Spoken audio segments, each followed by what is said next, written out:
All right. Good evening, everybody. Hello. As you know, it is Tuesday evening, so it is time for Let's Talk Football, the Roundtable. Nicole Kleitchik says she's first today. Thank you, Nicole. We appreciate you. We appreciate you. Um, yeah. So again, of course, this is Let's Talk for the Roundtable. It's Tuesday. We do apologize a little bit for the late start, but we're going to get going here. We're going to do things a little bit differently tonight, so we'll talk about that in a moment. But first, for those who may not be aware, football suffered a few deaths today that were pretty sad to hear about. One of them was actually the grandfather of Rams coach Sean McVay. Mr. John McVay, 91 years old, used to be a general manager for the 49ers for about 22 years, passed away at the age of 91 today. So we want to send on our condolences to the McVay family and everybody there. And one that's kind of a little bit more tragic just because of the age. Mike Zimmer's son, Adam Zimmer, died at 38 today. So we definitely want to send out our condolences to the family, the Zimmer family as well, during this difficult time for them, and throw our condolences and prayers up for them.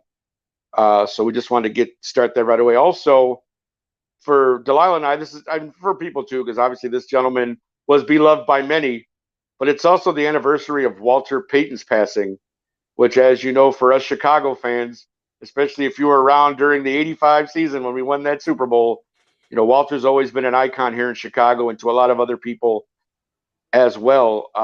So we want to, shout out that, the anniversary of Walter's death. One of the best running backs I ever saw play in my life, and I've seen a few. Barry Sanders comes to mind, even though I'm not a big fan, Emmitt Smith as well. But Walter was always my guy and will always be my guy as far as I'm concerned. So we want to send out prayers to continued prayers to the Payton family and that sort of thing. And now it is time to talk some football. And of course, as you know, I am never alone. I have the lovely and talented Delilah Crespo with me every Tuesday. Hello, David Wright. How are you? Delilah, how are we doing today? Outside of everything else that's going on in the world there. Hey, I'm good. I'm just like, trying to make it day by day because it's the day after Halloween, and for teachers everywhere. Yes. We made it. Yes, you did. You made it. A Monday, Halloween, and the day after. Okay. That is right. That's true. There's a lot of hangover with the kids after, the day after. Oh my God. Right? I wanna just shout out all my educators and anyone who works with children in general who had to deal with a Monday, Halloween, and the Tuesday after. So yeah. That's funny. We're here. We're live. Right. Oh, okay. Well, hello. It says Facebook user, so I apologize, but hello to you too. Mr. Handy. Yes, sir. How are you on this fine Tuesday, sir? Mr. Fingers, Mr. Handy, whatever you want to be called. How are you on this fine Tuesday, sir? Drill Sergeant, I am doing fine, Drill Sergeant, sir. Why, thank you. I appreciate that. Well, there's only... Never mind. I'm not going to tell the joke. You go ahead. Right. As always, I am very happy to be here. It is my favorite part of the game. Yes, it is. And it would be an even more favorite part of my game. It would be more part of my game on next Friday because I understand that my cousins are going to be on the movie screen again next week. Oh, jeez. You're killing me, man. You're killing me. Wakanda forever. Ladies and gentlemen. So, Wakanda forever. That is correct. All right. Well, listen, I'm a little excited for those of you, at home and for those watching. We're going to do things a little differently this evening. Normally we come on, we do our coin toss, we do our thing. You You know how the show goes. But today was a big day in the NFL. Today was the trade deadline. And as you know, there were many trades made today. We're going to get to them. But first, we thought it'd be a nice little thing to do. And our lovely Delilah was kind enough to do a little research on this. So she's got some of the, blockbuster trades that have happened at the trade deadline, a few over the years. So we're going to let her go and share a few of those with us right now before we get into the main talk. So Delilah, please take it away.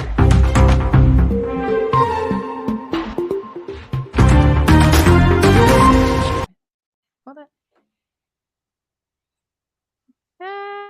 Okay. Sorry, my mute was just acting crazy. All right. Sorry about that, guys. All right. So there are kind of a few notable ones that's happened over the years. Because of the way kind of the dates work, right?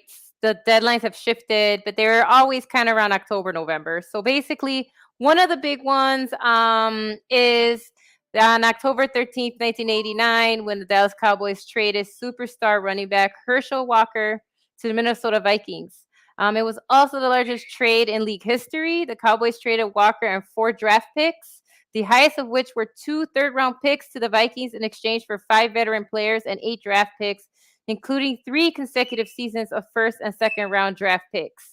So those were kind of one of the really kind of big ones that kind of came in. So the Walker trade came 2 years after another superstar running back, Eric Dickerson, was a key piece of a 3-team blockbuster trade line also in 1987. The LA Rams received 2 veteran running backs, 3 first-round picks, and 3 second-round picks from the Buffalo Bills and Indianapolis Colts in exchange for Dickerson to the Colts, while the Colts sent the rights to 1987 number 2 overall pick, outside linebacker Cornelius Bennett, to the Bills. So that was kind of a really kind of huge one that kind of came out.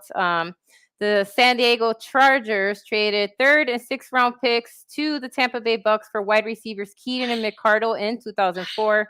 McCardle went on to catch 137 passes for 1,747 yards and 10 touchdowns for the Chargers from 2004 to 2006. The Indy Colts traded a 2nd round draft pick to the Bucks for defensive tackle Anthony Booger McFarland in 2006. McFarland went on to become a key piece of the Colts defensive front, picking up 2.5 sacks and 33 total tackles and winning a Super Bowl ring in his only playing season with his team, because then he tore an ACL in 2007. The San Diego made another deadline deal for wide receiver when it acquired Chris Chambers from the Miami Dolphins in 2007. In exchange for a 2nd round pick, Chambers caught 68 passes for 1,017 yards and 9 touchdowns for the Chargers in 2007-2008. But he was caught by San Diego in the midst of an unproductive 2009 season. And so those were kind of a few that kind of really came up. Desperate for a quarterback after Jason Campbell broke his collarbone, the Oakland Raiders traded their 2012 first-round pick and a 2013 conditional 2nd-round pick to the Cincinnati Bengals for Carson Palmer. As expected, this was a trade that worked out in Cincinnati's favor, as Palmer struggled throughout his 2 seasons in Oakland, throwing 30 combined interceptions and leading the Raiders to just 8 wins in 2 seasons.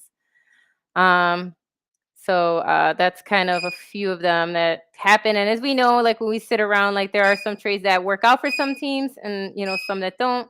And so these are some of those, those notable ones that I kind of found around the trade. There's a lot more, but obviously we're pressed for time. So I didn't want to go through the whole list, but those are kind of a few that kind of really came out. So.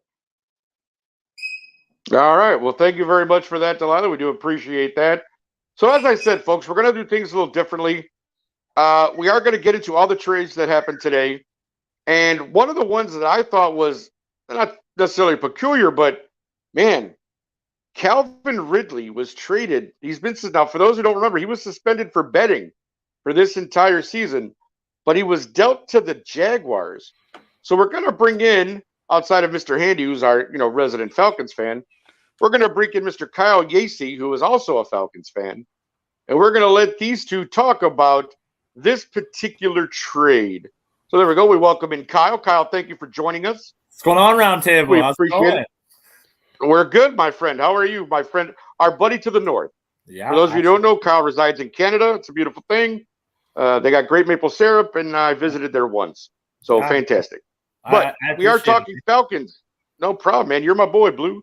Well, we're talking Falcons. So I'm going to ask you, Kyle, and you and Anthony can discuss this. Yeah. What do you think this trade means? I mean, you're giving away a guy who obviously is not helping you this year, but Calvin Ridley was always pegged to be a really, a number one receiver for you guys. How do you feel about this trade? Anthony, do you want to go first? Do you want me to go first? There's a part of me there's a big part of me that's like, man, that's that's kind of jacked. Like, we're not even gonna, a pick, the pick that we spent to get him. If we're gonna trade him away at this point and not ever really seeing what he done, we might as well use the pick on somebody else. But of course, none of us has a crystal ball or a DeLorean with a crazy white-haired guy that runs on the field of banana peels. So we didn't know that was coming. But to answer a question that was in the comments that's up there right now, Mr. Harmon, I'm going to tell you how pissed off we were with Mr. Calvin Ridley. I'm going to tell you what, if in a former life, if it was old me in a former life, and I saw Calvin in the street, he was going to have to see me. He was going to have to see me. Now, Cal, no, because I got to have that. So, I mean, really, you know what I mean? So that's basically my 2 cents on it. I mean, at this point, well, I kind of feel like Carly Bill at this point. Well, bye. Yeah, I'm not in total disagreement, but I guess I got a couple more things to add to it.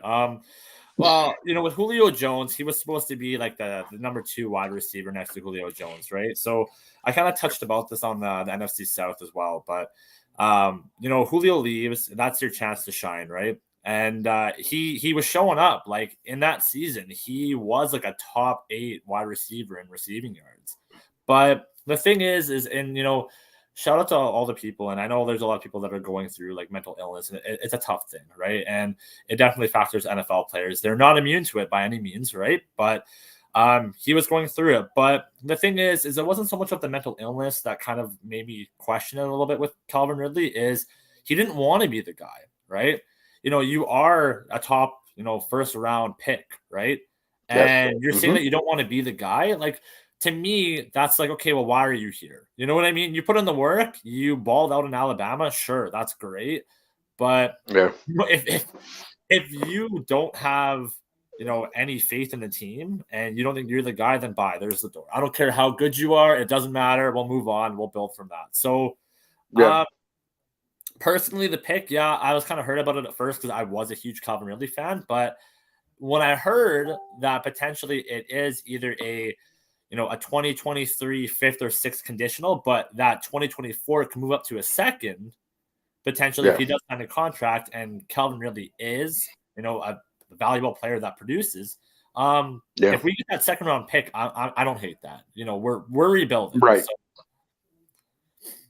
Well, that's a question I want to ask you too then, Kyle. Since, again, obviously with getting rid of Ridley now, and I don't know, I'm not exactly sure when Kyle Pitts is expected back, going forward for the rest of this year, given that you guys are actually in first place in the NFC South there with your record, how does that play out for the rest of the year now? Who do you go to? Who's your go-to guy? You didn't have Ridley anyways, but I mean, who's your go-to guy now? Like, who's going to step up for you guys? Like, who's really going to take that up? Is there anyone there? Yeah. So I think you mean Cordero Patterson. He's coming off of IR. I'm sorry. Yes. No, he's coming off fine. IR. My apologies. I was picking out what you were throwing down. It's okay. Right. You got what I was saying. Right. You know what I'm talking about. Right. Yeah. He was off for 4 weeks. So I'm very excited for it. I'm really, and I'm sure, Mr. Haney, I'm not trying to talk to you. I'm sure you can attest for this. The fact that we didn't have that much depth in the running back core, to see that we were still in games and we were winning games and we got to 500 without CP, I think is phenomenal, right? So he's only going to add to it. It's tough, though. The only 100%. Thing I want to, I guess, say with it is us being a first. I know we talked about this on the last show too, but Mariota is a mobile quarterback, but he's not utilizing his targets properly, especially with Drake London and Kyle Pitts. So if we want any kind of possibility, and all we need to do is get into the playoffs, because then anything can happen. It doesn't matter realistically at that point. True. But utilize your weapons. We can't be a one-trick pony. Right. I got you. No, fair enough. I agree with that totally. I mean, and again, you got a good young team there, and given the craziness of the NFC South this year, the fact that after Week 8 you guys are sitting atop the division is, we joke and laugh, but Falcons are at least playing, my friend. So you got to be proud of that. Very much so, because this is a team that Right. before, I've been saying this for most of the season. This is a team that before that if they were behind, they were just behind and they weren't catching up, and now they're showing fight. Like no more epitomized than in Sunday's game. The Falcons that Kyle and I know and love from years past. Once that touchdown was caught, we were going to do something inept, or Matt Ryan was going to get sacked, or he was going to throw a ball in the dirt, or get his hand slapped and throw. I mean, I'm not even picking at the guy. That was a quarterback that we loved. We called him Matty Ice, but we just knew that once it got to a certain point in the game, if it got out of control, like Matt Ryan is a guy who plays good from the front, or if the game is neck and neck, and doesn't really seem to do playing from way behind or playing with a lot of pressure. It's a 50-50. It's like throwing up a jump ball with Deion Sanders gloved up on Randy Moss. It's a 50-50. One of the two of them's going to get it. You just don't know which. Yeah. Right. Okay. Fair enough. Well, again, we want to, kind of keep it moving here. But again, I wanted to get that trading because I really thought that was interesting that you're trading a guy who's not even playing this year for you. And, you managed to get some pick, like you said, it could turn into a second-round pick. So it could turn out to be really lucrative for you guys in next year's the draft there. So we appreciate that. Let's move on to the next trade. And again, I don't want to, No, that's fine. No. What I meant, Kyle, sorry, what I was going to say, twisting my words here. We're doing this live. What can I say? I get tongue-tied every once in a while. I don't know what I'm talking about. I wanted to say that I know that for those of you who are used to having Mr. Handy here for the entire program, due to a prior commitment, he will be leaving us. But as always, we appreciate Mr. Handy as the third member of this triangle that is the Roundtable every Tuesday. He's not not forever, just for today. You just said it sounded that way, so it's like he's right. He sounded like he was. He sounded like he look. He's leaving the show. He sounded like he was getting ready to give me a goal watching everything. Come on. Let me stop. You get a prize, and you get a prize, and you get a prize. Right, you get right. Well, you want Oprah to give you stuff, I can call her. No. All I was trying to say was Mr. Handy will be leaving us for the rest of the evening, but he'll be back next week in his regular time slot. Yes. To join us and give us all his knowledge on all things football. So I just want to say thank you, Mr. Handy, for contributing this evening. We will see you next week, and you have a very good evening, sir. Much appreciated. Hey, Nick, Delilah, kicking in the butt. Kyle, you keep these two under control while I'm gone. Got it. Okay. Right. Exactly. I'll catch up with y'all later. Peace out. All right. Thank you, sir. You have a great evening. The Go Dogs, right. That's college football. We'll talk that another time. Let's move on. Okay. And let's bring in the next trade, which I feel is pretty important, which we're going to bring another guest on for. Bradley Chubb was traded to the Dolphins. And so we're going to bring on our resident Denver Broncos fan who's waiting in the background. Please welcome to the program, Tina Winter. Tina, how are you? I'm good. How are you guys? Living the dream. Well, because you live, not that I want to tell everybody where you live exactly because I don't know your address, but you're in Chicago like Delilah and I. So, a lot of crazy stuff happening around the city these last few days. So, yeah. It's been one of those. We'll talk about that later. Yeah. But let's get into this. You are a Denver fan. I love the jersey. Very nice. Yeah. This Bradley Chubb trade to the Dolphins, and you get Chase Edmonds and a few picks with it. How do you feel about this? What's your opinion? I'm sad to see him go because he's actually been one of my favorite players on the team, just personally on the field and off the field. He's been injured a lot. For last year was the first time he wasn't injured, and he actually played most of the year, but he didn't really have any sacks. And this year he came back with a vengeance. And honestly, the trade makes sense if you think about it, because there's like 4 people behind him that they can use to plug into the spot that he was taking on. So I think it's actually a good trade for him. It's a good trade for where he's going, and I think it's a good trade for us. So the biggest thing that we needed, which you guys had kind of talked about, we talked about offline, is that Denver did not have any first round picks in the draft coming up in 2023. So we got that. That was the big thing out of the Bradley Chubb trade, is we got that along with Chase Edmonds. So I'm okay with it. Some people are not. I'm not going to lie. Twitter is 50-50. Yeah, I liked it. I'm not going to be honest with you. I was upset about it. I really want to bat Bradley Chubb on the Falcons, but it all makes sense. You're not wrong, especially when like a really deep draft that's coming up too. So, like, what do you? I guess not to like try and change the subject by any means, but what do you hope that you get out of that trade? I guess in the draft and for Bradley Chubb.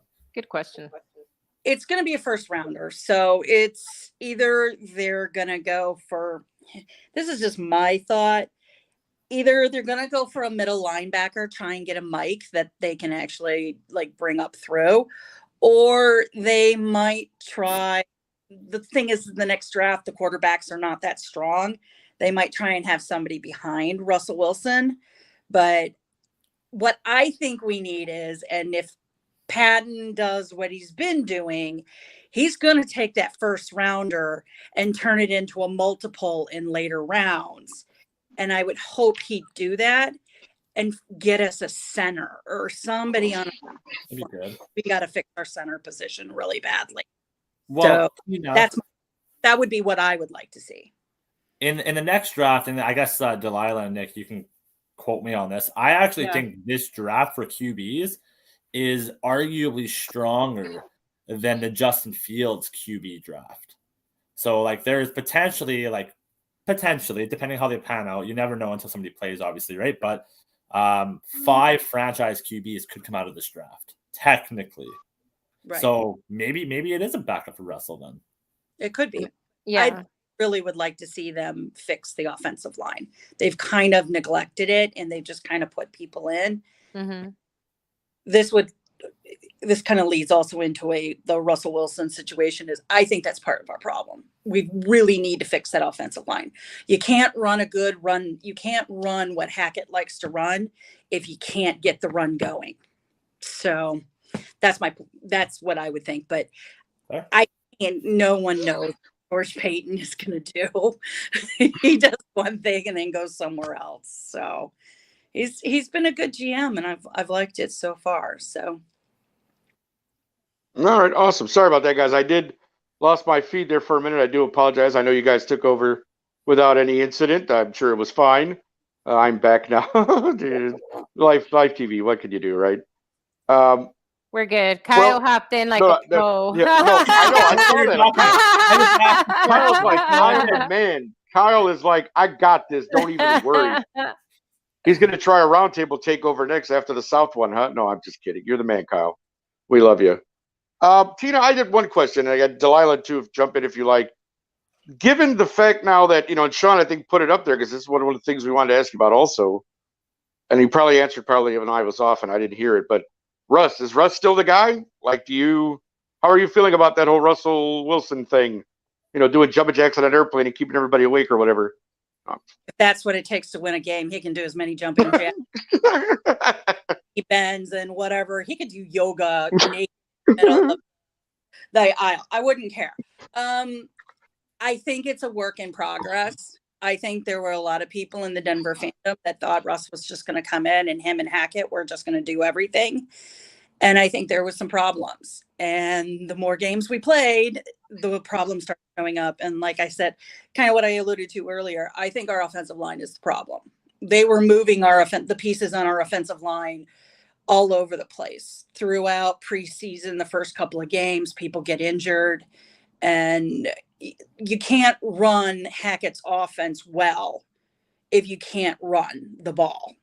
So we'll see what's going on. I mean, he's in Denver for the next 3 years. Yes, he is. Right, he's there. And they paid the man, so Right. We made fun of his airplane escapades, but he won a game after his 4-hour work on a plane. So I don't know. Whatever that was, even if he annoyed everybody on that plane, it worked because they won, right? So Right, they did win. So right, keep it up, Russ. Your calisthenics at 4 a.m. on a plane ride. Go ahead, buddy. Keep doing it. Do what makes you happy, right? Live life. Yeah. All But right. Well, again, Well, go ahead. Sorry, Delilah. Go ahead. David has a question about Hackett. yeah. Like, Let if me you see. want to respond Okay, to that. Tina, you want to answer that one, right? Go ahead. I'm looking to see if I can find it. Oh, she's got something. Yes, we love that. Well, no. I'm trying to see if I can find the chat, the comment. Oh, I can't he see it. said, Tina, what do you think about Hackett?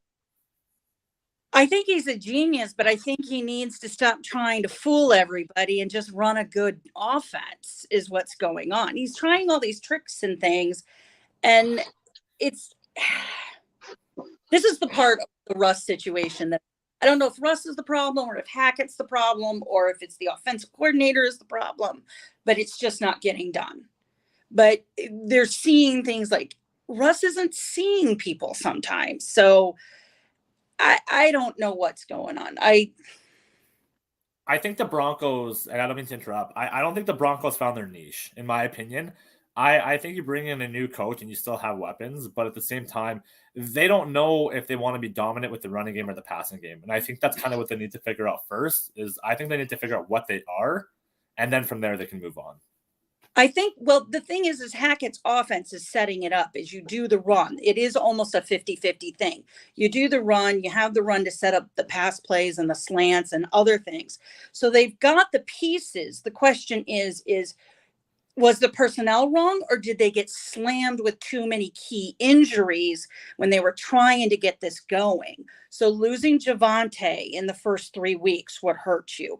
Russ being injured can hurt you. You don't have a good offensive line. So I agree with you, but I think it's just slightly a little different. I do think Hackett's system is very advanced. And I'm wondering, there's just so many problems is really kind of what's going on. Like, does Russ stick in a shotgun or is he more in a pistol? Was that affecting the run? There's just so many things that you can see, and I just don't know. But I agree with you. I think Hackett's being given the rope to see what he can do this year. And then if it doesn't work out, I think the Waltons will definitely cut him. My only fear is I don't want to lose Evero because he has done things with that defense that is amazing. Like him figuring out that Browning was actually a better pass rusher than he was a Mike. It was just a thing of beauty. I mean, Browning's got stats like nobody's business right now. So I don't know. I hate to seem like I'm wish-washy, but these are we have at the bar almost every week. Like, sure. Is it this and is it this or is it that? I personally think it comes down to the offensive line. If the line isn't good, you're not going to do things on offense well. That's true for a lot of teams, ours included. So I feel you there. Yeah, for sure. That is definitely for sure. We've had some trouble with that, as you know, and only the last couple of weeks that we figured out that we need to move Justin Fields a little more and get him outside of his. We'll talk about that in a little bit. Thank you, Tina. We're gonna move on again. We got another guest that we're going to talk about. There was an interesting trade in the NFC North today that I found very interesting, where the Detroit Lions traded TJ Hawkinson to the Vikings. So we are going to bring in one of our resident Detroit fans, Mr. Alex Loosemore. All right, Alex, I'm just gonna let you go because I know you have thoughts on this. So I'm curious to hear what you have to say about this. Oh yeah, I've been thinking about this since pretty much right as it happened. I'll start off. Thanks for having me on. I love coming on and hanging out with all you guys. So, when I first saw the trade, I was furious because it was Minnesota. To me, it's just you don't trade in division. Now, it would be interesting to see if we got any other offers for Hawkinson, but to me, it's just why to Minnesota. As far as the compensation goes, like getting the second this coming draft, the third in 2024, and sending the fourth and a conditional fourth back, I don't have a problem with that. A second and a third for a tight end is very good value. And if you look at this long term for the Lions, it's a good move. You get rid of the $9.5 million you had to pay him next year, and then he still has to be extended. He's probably going to want somewhere between $10 and $15 million, which I don't think we should pay him just because we've got Amon-Ra St. Brown, we've got Jameson Williams coming. Like, we've got enough in our offense that he's not really going to be utilized like that. So for us to move him and get something for him and not just have him walk, I'm okay with. Sucks that we have to play him at least three times. I know. Because we still play Minnesota in a month here. But the longer it's been since the trade, the more I've kind of accepted it, I guess. I'm not okay with it, but I've accepted it. Yeah. It's hard to see someone that talented go, especially when you're trying to rebuild. That's the kind of player you build around. Yeah. But you move off that $9.5 million, like I said. We're probably honestly getting rid of Goff at the end of this season, which saves $25 million. And with the couple other players that we're going to get rid of, you're probably looking at like between $60 and $75 million for next right. offseason. And honestly, to be fair, your offense was never the problem because you guys can score. We've seen it. You guys always score on teams like over 30 points a game. It's the defense, really. Hutchinson is by himself out there, so you can only do so much. And so honestly, it does make sense. And I get it because I'm in your same division. And when we trade guys away, it's like, oh no. And then we're like, oh, okay, kind of understand. Right. After a few days of, let me breathe. Yeah.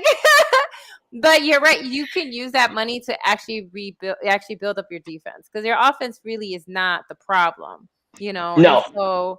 So I think if you could use that cap space that you're going to free up, like you said, by, getting rid of his contract and you have some other ones to get rid of, you could probably use that to pick up some defense. So kind of what do you want to see in the defense? Like to use this money, right? Since we gave him up, what do you want the return to be?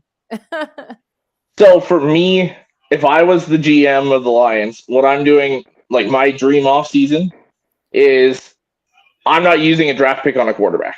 I am loading up defense. Using that right now, the number one pick on Will Anderson, pair him with Aiden Hutchinson, get a dynamic pass rush going there.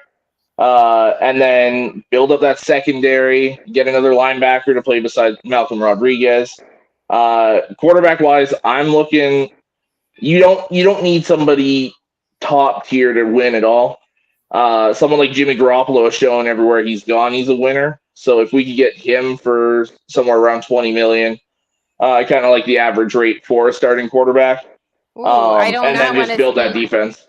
I do not want to see Jimmy play for you, only because we're in the same division.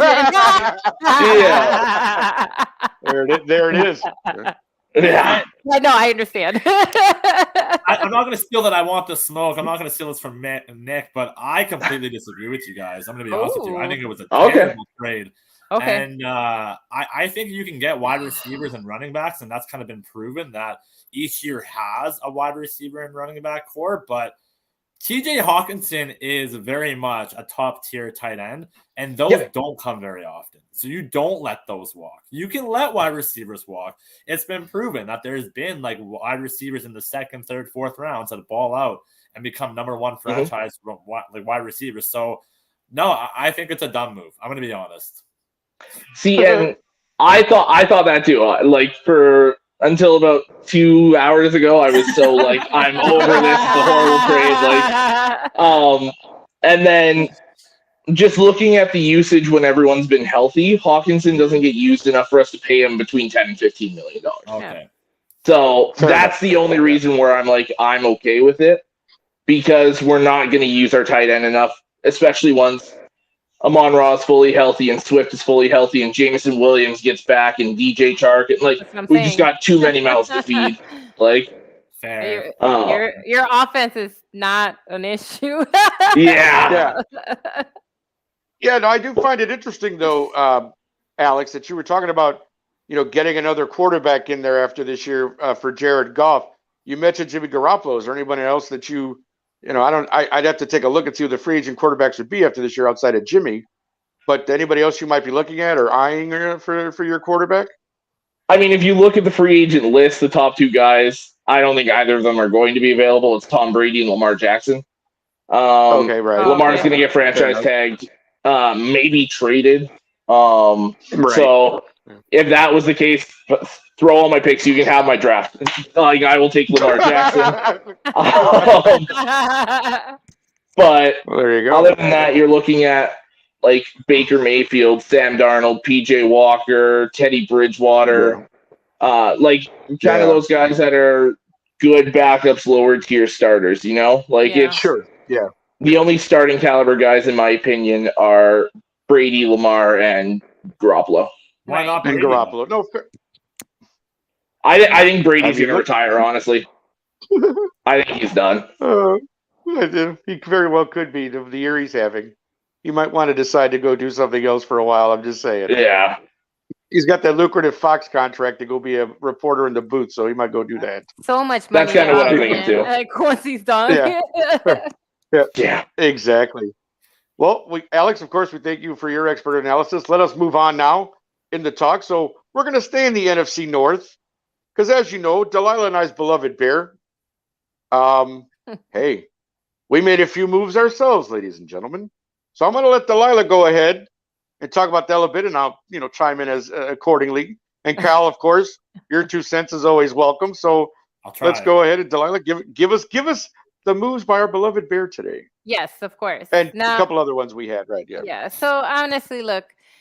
So Quinn, I knew for sure was going to be traded. Like there was no. Like that was kind of always on the table. There was like those rumors were around for a while, and so like I am glad we got picks for him. Basically, what I've been looking kind of around the league is just because how it's panning out this year. We haven't really seen like too many high picks go for these trades anyway, and so we are starting to see more kind of second through, fifth and fourth. So I'm actually okay with Quinn going to the Eagles, but I'm sorry to that NFC East that just got more complicated with the Eagles being added there. Well, it definitely helps their defense, but because with Robert Quinn to the Eagles in exchange for a 2023 fourth round pick, we have 9 picks total with Smith's departure as well in next year's draft. So we actually have trades to kind of play with. We can move up. We could, you know what I mean? Like we could trade. We can actually use them for picks, or we could use them to make trades and trade up, trade down, whatever. Like, and we have $125 million cap space, and so I knew that a lot of the aging kind of defense had to go. Like it happens. Like it's just it's not because we don't want to support kind of veteran players, but it happens all the time. All teams do this, right? As their guys start kind of aging out or getting to that where they're hitting their final contract, because that's basically what's happening with Quinn and Smith. They were heading into their like final year. So you might as well get some picks out of that and let the other teams figure out what they're going to do. If they want to use their cap space, let them deal with that, right? And gamble on gamble on, how productive they can be. Now, I'm not going to lie. Obviously, Roquan Smith leading in tackles in the season, it's hard to see that, go away. But as we've talked about, even just as football people paying attention, Ryan Poles did this with KC. Like for 2 seasons, he traded away a bunch of people, just got rid of guys, like just left and right, traded for people, tried different things, got a bunch of money, and actually built a team around Mahomes, drafted Mahomes. So, like, you know what I'm saying? So I'm hoping, that is true, that his condition on signing on with the Bears is obviously letting him actually be a football guy, and make the changes that we need to happen. And so more analytical type people like myself and other kind of Bears fans, we kind of see the upside to these trades. And so, the Bears knew we weren't going to win the division. So why not capitalize on that and make trades and get picks and build on that cap space? And so, like, I honestly, after really looking and talking it through with other, sports-minded people and just kind of reading more into what we got of value, I'm okay with it now. At the time, I was like, no. No, because and I agree with you, because to be honest, Quinn and Smith could have just walked at the end of the year, and we could have used cap space to bring him back, but you might as well get something for him. And given all of that, you got some picks for him. I think that's the right move for what we're doing, and that's the thing. Like I said, Some Bears fans may not get that, but I think when you really look at it, you got to break down. And Poles has said this from the beginning that this is what he was going to do. This is not a surprise if you've been listening. This was his plan all along.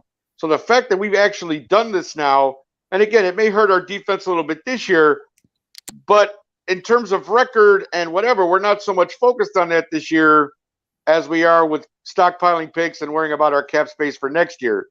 I did want to ask producer Sean, because we did want to talk, because obviously Roquan went to the Ravens, and we do have a Ravens fan in our Let's Talk Football family.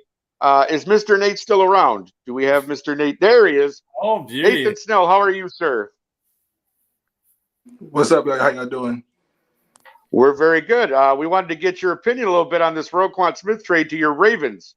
So we're going to give you the floor, my friend. What do you think about this? It's a good trade.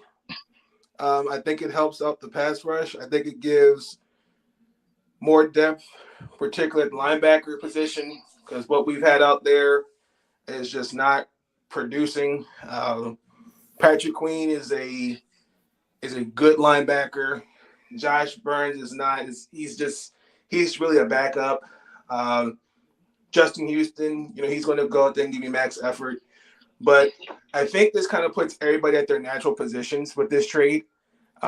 He's not Ray Lewis, but he will give you numbers. He's a 3-down linebacker that Baltimore will definitely love. But looking at the trade overall, I think this is one of those, they're putting their trust in the defense to take the pressure off the offense. I think so far this year, the offense has been, for the most part, just really cannot put the pieces of the puzzle together. And I think that comes from doing too much. I think not trusting. I think it's a little bit of them not trusting Greg Roman and Greg Roman not trusting his players and not just lack of execution. When now we're getting guys back healthy on the defensive side of the ball, that defense is going to be it's going to be scary. Now my concern is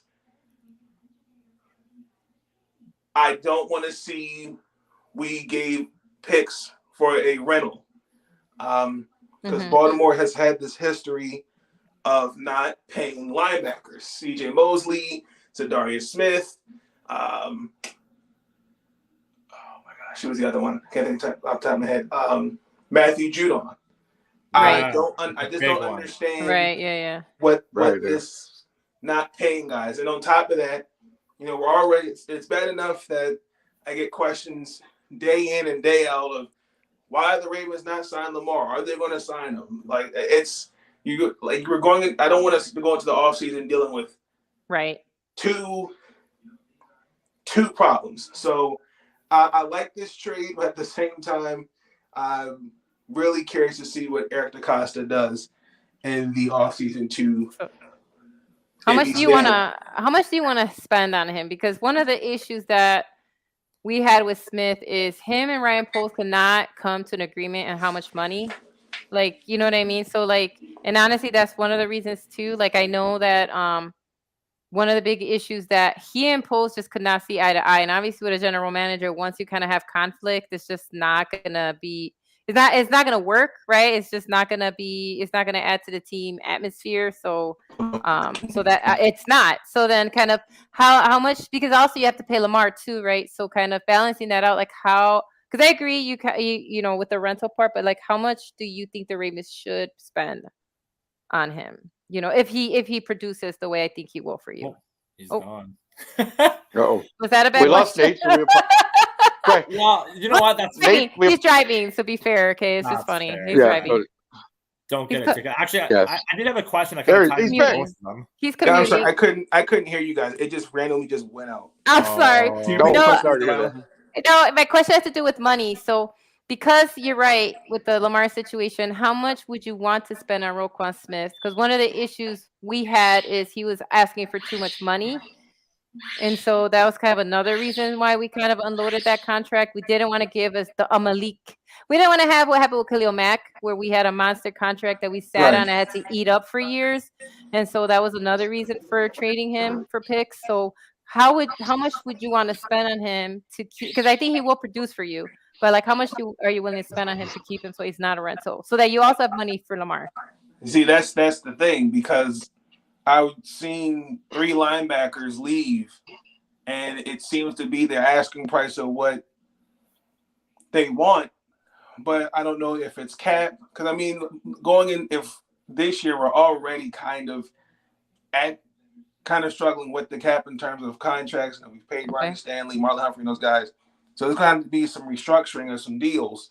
We've done that with some, but I don't have an answer for you on that, because the asking price of those that left, I don't know what Roquan would ask for. Right. And I would say Roquan is at least worth. If I had to say, he's at least worth 4 or 5 years. I can't give you the money, but I can guarantee you for at least years. A 4 or 5 year deal. How old is he? Roquan just came out 3 years ago, 4 years ago at most. He's still pretty young. He's probably still mid to late 20s, 26, 27 maybe. Yeah.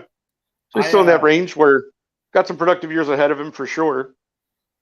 I'd pay him 5 years. Yeah, absolutely. Kyle's like, I'd pay him. Right, I'd pay him. Right, exactly. 5 years. So like, that's the thing is, not to steal anything, but to get a really, really good like linebacker, it isn't too common nowadays, right? So honestly, if he produces and he shows out, especially when he's a rental, I would 100% pay him what he deserves.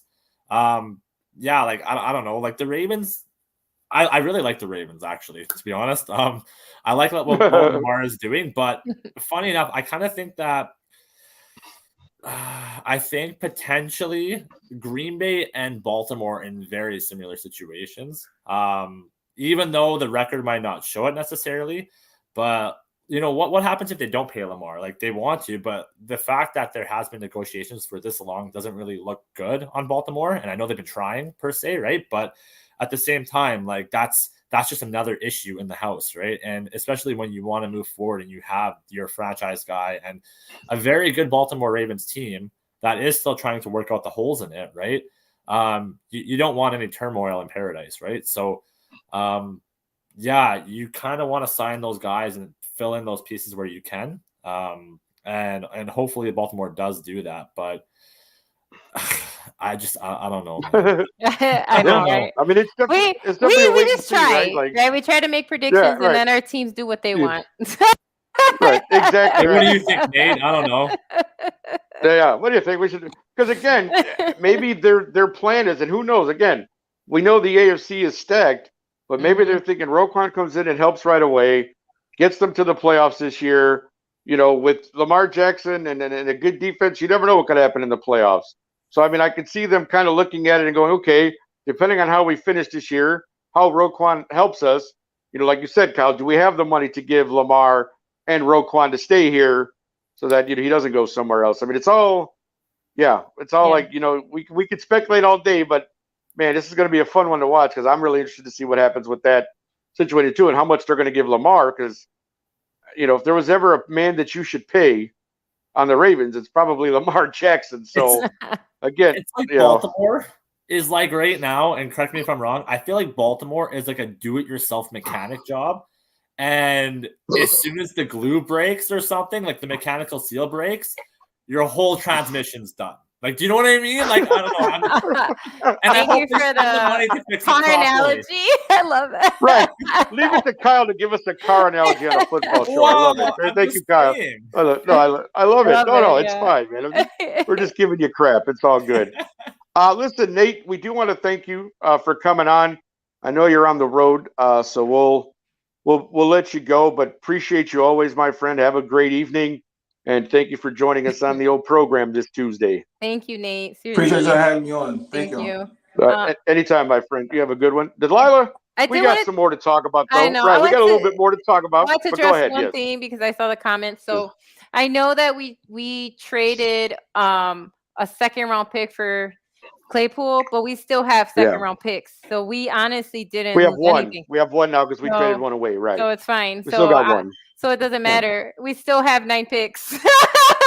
So we have 8. We actually we do have 8 now. We have 8. Yeah. We have So 8. for me, 'Cause regardless, we gave away a second round. yeah. Regardless, we gave one. We still have picks in every round coming up in the draft, and so I don't think that we didn't give up any money, like or as much as we, other teams were doing, and so we still have a pick in the second round, and we still have a pick in every round coming up after that. So sorry, it went from 9 to 8, but still, that's still 8 picks. That's all right. And Yeah, so, that's right. Oh, absolutely. And that's still a 125 pick, million cap space. Don't So overlook that. I honestly don't feel like we actually gave up too much for him, and we needed a veteran wide receiver in that offense. So I see that as a plus. Last week, even though we lost, that was Justin Fields' best outing. And that build on the week before when we won, and so that's what I wanted to see. Oh, for sure. So I love seeing Justin's confidence growing. I love that he's getting better. He's getting more comfortable passing, and I feel like Claypool will be that thing that he needs. That offense needs. It's a very young offense overall. And so I think he's a good piece to add as a veteran to kind of lift that part up. But anyways, that's it. Now we can move on to the next. No, that's fine. Like I said, but it came up, and so I wanted to address it.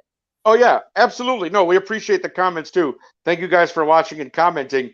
But that's exactly right, because I mean, you got a guy who, and if he can even, we went from averaging 17 to 18 points a week to the last 2 weeks we've averaged 31. So the offense is improving. We're getting there. And again, this is what I had hoped for this year, that we would start to show progression. Fields would start to get better, and he has. He's improved literally every week of this season. And again, we are still going to run into some teams that are going to be better than us. We're going to lose games. I knew that. But as long as take it easy, Kyle. We're not there yet. we got a few weeks for the old Falcons game, my friend. And don't worry, we're going to be talking about that too. I know you are. I have to give you your props for now because you're atop the NFC South, even though it's kind of a crap show there. Great, it's I'll take it though. Right. It's all right. You guys are still in first place though, so I got to give you your props there. But yeah, I mean, again, I think Claypool's a good pickup for this offense. Now you've got 2 guys to worry about in Mooney and Claypool. So maybe we'll see some different things. N'Keal Harry maybe can play some slot for us, which might open that up. So there's a lot of things we can do on offense here. I'm hoping that going forward, we continue to, average 30 points a game. That'd be phenomenal. About your Bears. I was going to say go ahead. About your Bears. I think it was a phenomenal pickup, to be honest with you. I love Claypool. I've been very high on Claypool. And you guys are in a really good position right now. By far, your offense is coming together. And if I'm a Bears GM right now, I'm going to be honest with you. You have 9 picks, you said, Delilah, and upcoming draft for 8 now. 8 now, yeah. We have 8 now. We have 8 now. It's 100% defense. I would go all 8 picks, solid defenders, almost at that point, and you guys literally are scary, absolutely terrifying them at that point. Hopefully, that's what we're hoping for, my friend. Yeah. Huh? That's what we're hoping for. That's what we're hoping for, my friend. Use those picks for some defense. All defense. You go all defense. I don't see why you wouldn't win that division. Yeah, easily. I don't know. I don't think I've ever seen a team pick 8 defense. No, I don't know if I've ever seen that. That'd be all right. Kyle's right. That'd be awesome. Yeah, I agree. Yeah. Okay, now let's see. Where are we going? Thank you. Well, okay, ladies and gentlemen. As again, this was something. Dallas was close last year. As you know, there were other trades. And we can just Sean, we can just go through some of these really quickly. I think we appreciate everybody who came on as our guest for these particular teams, but I know there's a few other trades. Right. Steelers trade for Commanders, William Jackson. I mean, Sean, do you have a comment on that? You are a Stone Cold Commanders fan. If you'd like to show your face and make a comment on that one, there he is. Please welcome producer Sean to the program. There he is. And why? Listen. So we got him from the Bengals, and one of the things that people were saying about, he's very lengthy, very long, but he's a man corner. We play a lot of man zone and a lot of zone and things like that. So a lot of times in our scheme, he wasn't working. A lot of times he maybe pass somebody off to the safety, and the safety's covering a whole different area, and then all of a sudden the dude's streaking down the field. Or a lot of times he'd be getting beat deep, and too many times after the play, he's looking at the other guys like, what happened? What happened? Obviously, you lose. You go 1-4. there's a fallout, and both sides were feeling the other way. He was feeling like, oh, they don't know how to use me, and a lot of Commanders fans are actually on board with that. Like, oh, we can't do anything. Our coaching is bad. We can't X, Y, and Z. Oh, what is this nonsense? What is David this? Wright? Don't be a commie. Root for America's team. There you go. Oh my God. Oh, David. And then kind of with us, I mean, a lot of the other guys. Honestly, it just comes with familiarity. We've got guys that have played a lot less time than him, but they played in the system and they understand how to do things under Jack Del Rio. We had those 3 games that we, struggled, that we lost, or the 4 that we lost in a row, Titans, Cowboys, Eagles, and Detroit. And all of those, every one of those quarterbacks was able to go deep on us. Every one of those quarterbacks was able to exploit our secondary. Now our secondary is not fixed by all means. It still has some issues. But one of the things that was a major problem was William Jackson and the communication with some of the other guys. Now getting Cam Curl in there, bringing Benjamin St. Juste in there, getting some of the rookies involved. We're playing together. The talent might not be the same, all across the board, but at the same time, we're playing together, and that's playing big for us right now because our secondary is atrocious at the beginning. So I think this is good for both teams. He's obviously, we know about that defense out there, and I think he'll be good if they play a lot of man. And with that front 7 and all that stuff, I expect them to do that. But I think this is good for us and potentially good for them as well. Yes. So now you want Dallas always. again, David says? Always, right. Let's go. Everyone. We're coming for you because if I'm not mistaken, first round of the playoffs. It's just whatever. It is what it is. 15 seconds. You can paint it whatever you want it. It's still an egg. Still the same. There you go. Look, I'll help it out, guys. Thank you. Well, thank you, Sean. We appreciate that. Again, thank you, producer Sean, for hopping on. Right, producer Sean, our guy, right. Always happy to see his face, right? A face only a mother could love. No, I'm kidding, Sean. You're a good dude. Oh, he's gone. And you have a new host to the show now. Sean Spencer has taken over since we do not support the comments by Nicholas Rissard. Oh, that's so nice. I love it. There we go. Okay. Oh, look, I'm back. You let me back in. Thank you, Sean. That's so sweet of you. Let's quickly run through some of the others. I know Jeff Wilson, because, of course, in the trade with Bradley Chubb, they sent Chase Edmonds to the Broncos. So then the Dolphins decided, well, we need another running back. So they picked up Jeff Wilson from the Dolphins, Jeff from the 49ers. Yeah. Any comment on that, guys? What do you think of that one? Makes sense, to be quite honest with you. I don't know what you think of Delilah. Like the fact that CMC's in San Francisco now, like really? Yeah, exactly. He's not getting Jeff wasn't getting no playing time, right? Jeff was not getting anything after that trade happened, right? Especially with Jakuzik too, right? So honestly, he's out. Fullback, he gets left. Yeah, no, that's very true. That was a quick one. Let's see. What else do we have up there, Sean? We had a whole list. I apologize. I have old man brain. I don't remember everything all the time. But I know we had a few more trades we wanted to get through. Yeah, Cowboys trade for defensive tackle Jonathan Hawkins. Are we going to bring in our David's waiting in the background. Are we going to bring him in? Is he back there? Right, David, do you want to come on? And here he is. There he is. Okay, first, before we get to this, I just want to get it out of the way now. Go ahead, David. You can gloat all you want. You guys threw 49 at us this past Sunday. I know. That's right, Cowboy. Yeah, your Micah Parsons jersey. Very nice. Baby. Yes. Yeah, I know. You guys spanked us. We'll take our spanking.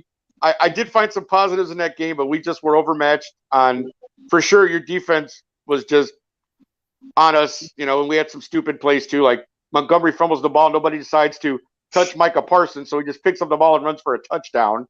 Like that, those kind of things happen to teams like ours. But again, I will concede the victory. You guys beat us by 20. You can go ahead now and gloat for a minute if you like. Let me have it. Go right ahead. I can take it. I'm a big boy. I would never do that, Nick. I just wanted to come and hang out with my friends and say hi. Okay. Well, very good. We're glad. And by the way, we're glad to have you. I don't. Okay. So we're glad to have you. Thank you. Doesn't know. It's not just these two over here. For the last 2 years, I've been working for a diehard Chicago Bears fan. Really? Okay. When I accepted the position, he handed me my keys. One of them was the Chicago Bears game. I have been waiting for this week for 2 years. Right. I will give you guys. I will give you guys some. That is funny because you know Dallas does what Dallas does, and that defense is drinking its Kool-Aid right now. And we let you guys back into the game, and that never should have happened. But the great, I mean, we still put 29 up on you, which not a lot of teams do. So, and I mean, we went up. And then everybody started coasting. Everybody's, but buying tickets to Jerry's after party over on the sideline. It's something the Cowboys have done almost my entire life. Is we play to the level of our competition. But the fact that we had to put up 49 points to make it decisive tells me that the level of our competition this week was actually a lot better than I thought it was. You guys got something special in Justin Fields. Just don't make him play defense. He's not good. Sure. Yeah, for sure. I can't believe he just hopped over Parsons and didn't even touch him. Like, he just jumped under him like, okay, I'm out of here. Go ahead and run. Nobody touched him. Go ahead. But I did want to ask you this seriously. Now, there was a rumor, or there's a story that was going on, that you guys were in like a 11th hour deal to possibly get Brandon Cooks to come to the Cowboys, but that didn't materialize. So I want to ask you, getting outside of the Jonathan Hawkins thing, you guys didn't make any moves at the deadline. Are you confident going forward with the team that you have that this is it?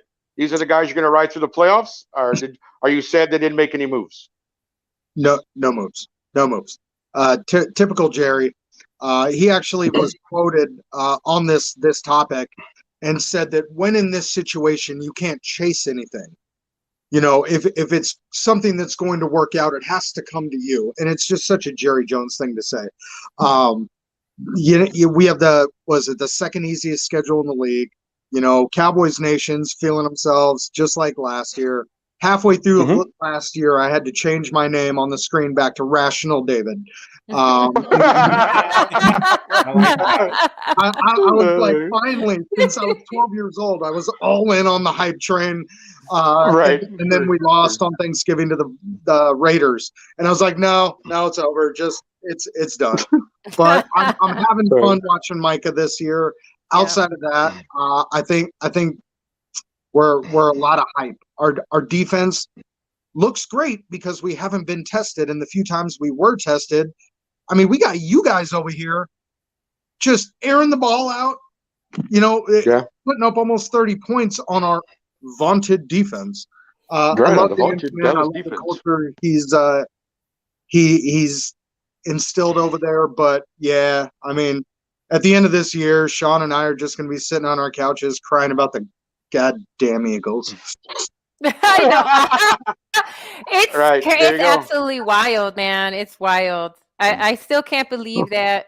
And others that they have picks forever too, and they might when have we seen a team be top 10 and have so many first round picks? I don't think what I mean. It's like incredible. I don't know, but anyway, I would cry too. And now they added to defense. I'm sorry we did that to y'all. Sorry we gave him Robert Quinn, but I'm sorry, y'all. It just helps on the line right now. But again, again, the Cowboys are riding high, David. You have to admit, like I was, again, and not because I know I make fun and I make jokes, but I honestly thought that one of the keys for Dallas this year was for Dak to play better. And then when he got hurt and they brought in Cooper Rush, I thought, oh my God, here goes Dallas's season down the tubes. Not so much because I didn't think Cooper Rush could play, but I just thought, you've lost the guy who's supposed to be your leader, that sort of thing, blah, blah, blah, blah, blah. But Cooper Rush came in, your defense carried you. I mean, I'm just going to be honest about that, and I think you would be too. Cooper Rush didn't make a lot of mistakes, so he was able to manage games, but your defense truly carried you through that period of winning those games and keeping you guys where you are. Now with Dak back, and now Zeke was hurt, so Tony Pollard put on a show on Sunday. I like the Cowboys as a team here. Like, I like what you guys are doing. Obviously, the defense is stellar. We did put 29 on you, but that's fine. But, I mean, the defense is really good. Obviously, you have an offense. So I'll have to eat a little crow on that one. I didn't think Dallas would be as effective this year as they have been. And, again, if it wasn't for the Eagles being 7-0, you guys would be atop the division. So, again, Dallas having a good year. I know you're happy. I see the smile on your face now all the time you comment. You know, you can just see that. And Ash too. Ash is, I'm sure Ash is eating this all up and loving it just as much because their Cowboys are winning, and everybody else looks like morons for betting against them. So there you go. Fantastic. Any last thoughts, Dave? Yeah, go ahead. Any last thoughts on your Cowboys before we get you out of here, my friend? You know, exact same thing I said last time you guys had me on. Dak, I hope you were watching. I hope you were watching. Dak can be a very successful quarterback and help this team be successful if he stays within himself. And like it or not, I'm stuck with the guy. And I hope that he plays the game the right way. I do think that you should never bet the Bears, though. I know. Yeah, you told me. I know. You warned me. That's fine. I mean, I was, I was riding high off of that Patriots victory, and I'm like, ooh, 10 points, really? And I was like, maybe I'll take that. And we ended up losing by 20. So yeah, I took a big L on that one. Loser. But anyways, I'll still root for my beloved Bear, and you'll still root for your beloved Cowboys, and we'll hopefully one of us will make the playoffs. Probably you. So there you go. Fantastic. Well, the possibility remains seriously, that neither of us do. Yeah. So there's that. Right. There's always that. We still got 9 weeks left. So yeah, anything could happen in this NFL season. But David, listen, thank you so much for coming back on. We appreciate it. Thank you. Go Cowboys. You'll be happy. I know you got the fantasy show coming up, so if you want to check that out after us or whenever you guys get started, the fantasy show will be on tonight as well. So if you need any last minute fantasy picks or you want the waiver wire, all that, see David, Sydney, and Ash on the fantasy show. Thanks, guys. Thank you, David. Okay, now where are we? Where are we, people? We're coming to the end of the show, actually, close to. Now, Kyle, I'm going to ask you this because, again, you kind of filled in for Handy as our little third member here, which we appreciate. So we've had you on. As you may know, because you've watched the show before, we do have a segment called One Last Thought, where we usually give our last. So if you'd like, you're more than welcome to stay for that. But we're going to go to a video right now. I'd come back with our one last thought. Sure. Beautiful. Hello, everybody. Hey, what's going on, guys? I am Janae Strother. I'm Sean Spencer. We are back. We are back, ladies and gentlemen. I gotta go out and hold up. Come on. The lion. Here. The lion.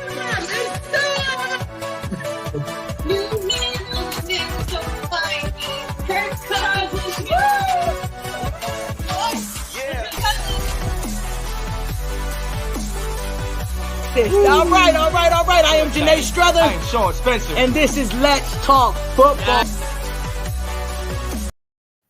All right, of course, that was the show that kind of started all this. Janae and Sean with the Let's Talk Football OG show, as we like to call it, right? They were the originals. Yes, we do. They have spawned all of this.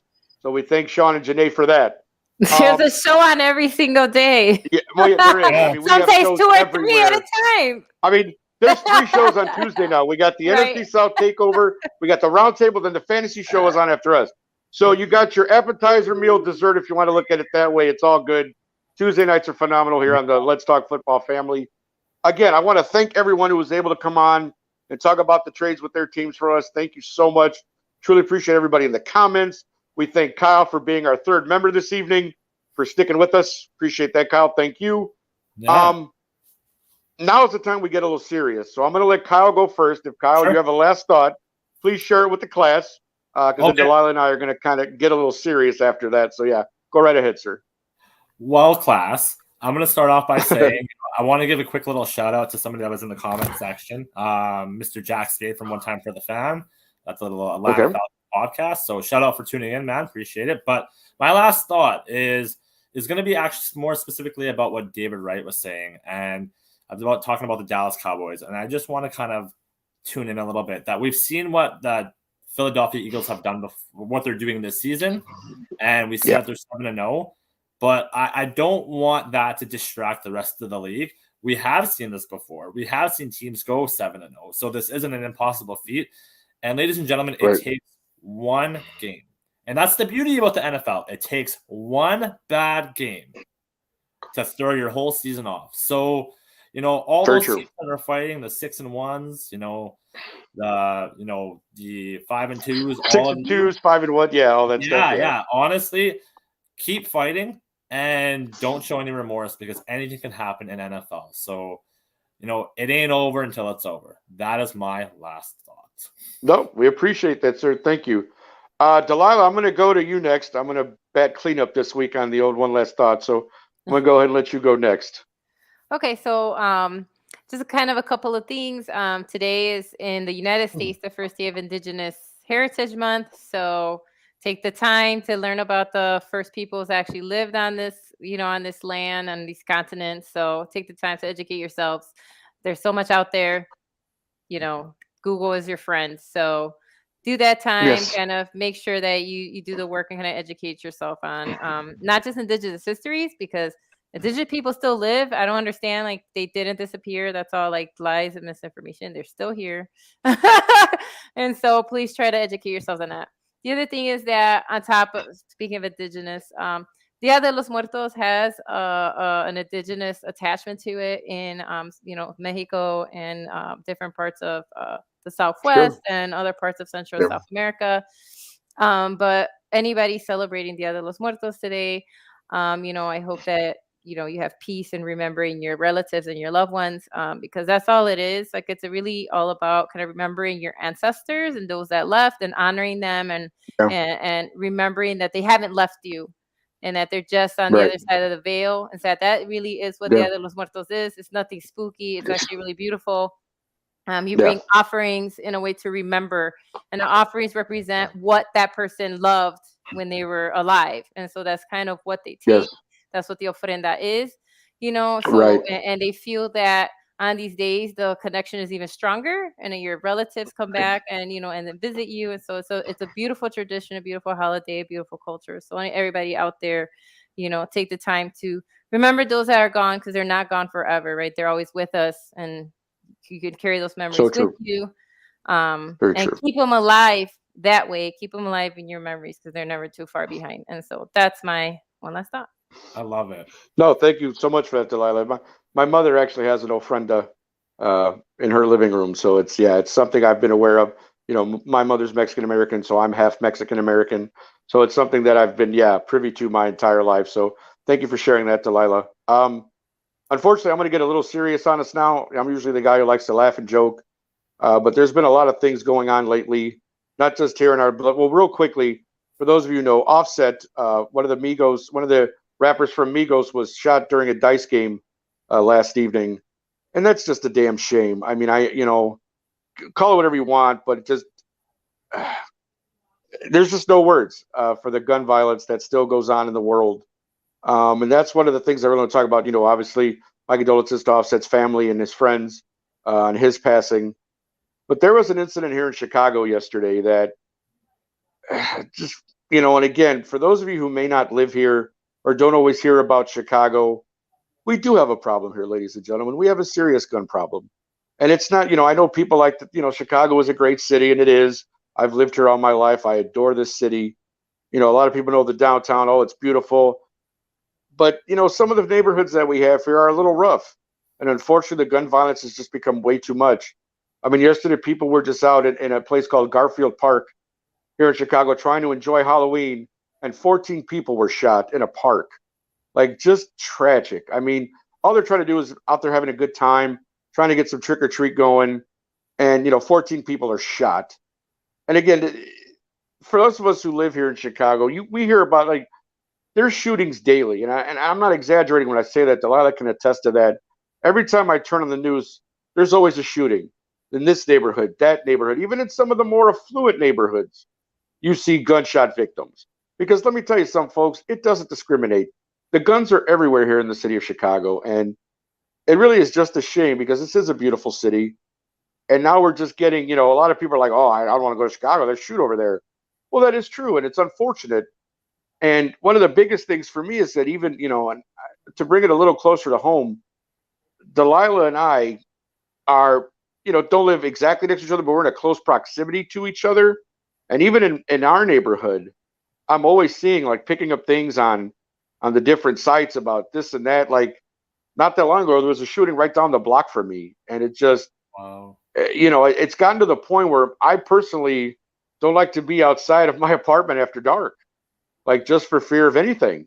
Like, my mom might be walking the dog and, I try to tell her, she tries to go out before it gets dark just so she can walk the dog and come back in the house and not worry about anything happening to her. And it's really sad that it comes to that. And it's really terrible that you kind of have to live your life that way. Like I try not to be out too late unless I know I have a ride for sure.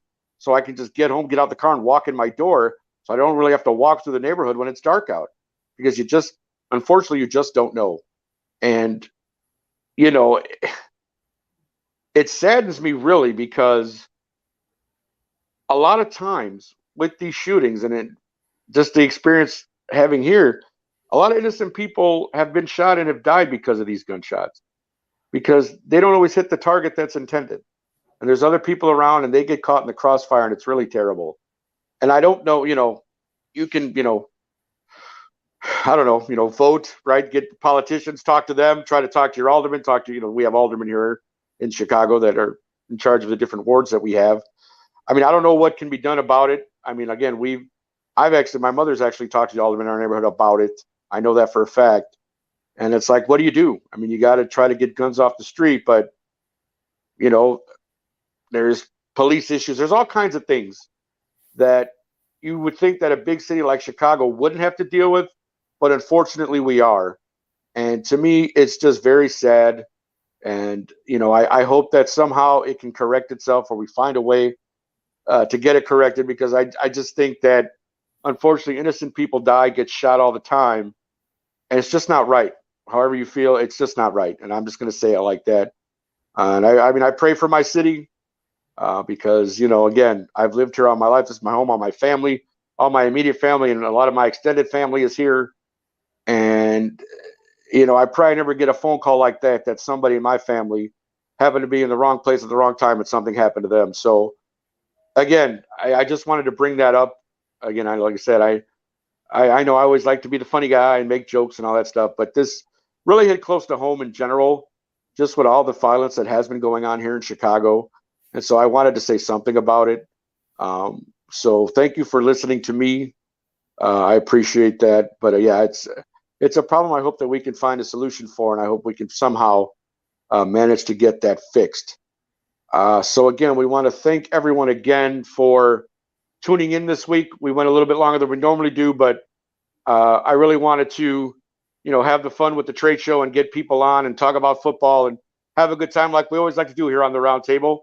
We, of course, want to thank our special guest this week, Mr. Kyle Yacey, for sticking with us. And thanks for joining us.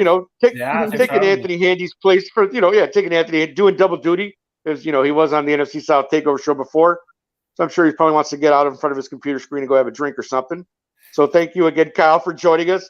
As always, the lovely Delilah Crespo, one of my dear friends. I love her dearly. She knows that. Thank you for always being here, Delilah. Truly appreciate you. I love you too, Nick. And again, thank you. I appreciate that, dear. But yeah, I'm Nick Rosario. I try to steer this ship as best I can, except for somehow when I go offline and I leave Kyle alone with Tina and Delilah.